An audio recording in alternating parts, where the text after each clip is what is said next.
I worry about, all of us, and if we're kept remote or isolated for too long, what effect that's going to have on our mental health.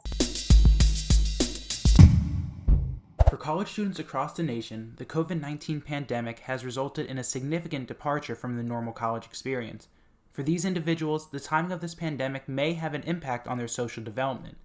Dr. Nicole Ruzek, Director of UVA's Counseling and Psychological Services, believes that the college years are incredibly important in an individual's development. Late adolescence and young adulthood are a time of immense development. It's when individuals are moving from being largely dependent on family and other adults that they've grown up with, and then moving towards independence. And so starting to develop a lot of those adult skills that are going to be needed for later life and forming long-lasting relationships that are going to continue with the person, hopefully throughout their lives. Dr. Ruzek believes that while the return home may stunt individuals' social development, it also may have an impact on their at-home relationships. There's a lot of people starting to think about that and write about it and ask questions about what impact this is going to have on students. A lot of students had just, kind of left the nest and started to develop their own, sense of more of an identity outside of their family, and then were forced back into the nest.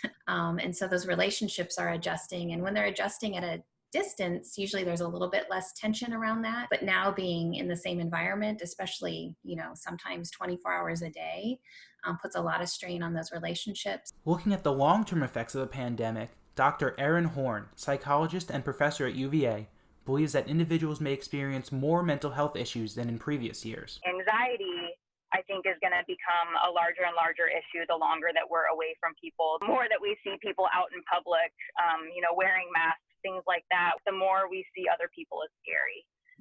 And I have definitely seen a big increase in people being very anxious about infection. Dr. Horn believes that the students that will be most affected by this new reality will be those not returning to campus next semester. People have differing opinions about graduation and its importance, but I think generally for undergraduates, to be able to celebrate that with the people that you've spent the last 4 years with. When we think about grieving, usually we think about, having lost someone. But leaving college, I think, is a little bit of a grieving process. But when you leave college and you kind of don't get to experience all of kind of the bittersweet sort of closure aspect of it, it represents a much greater loss. Many students may find it hard adjusting to this new normal. However, both doctors agree that there are numerous ways to stay mentally healthy during this time. Mindfulness, I think, is huge during this time of really being able to focus on what's going on with you in the moment and what you do have some control over. I think another piece is staying connected as much as possible.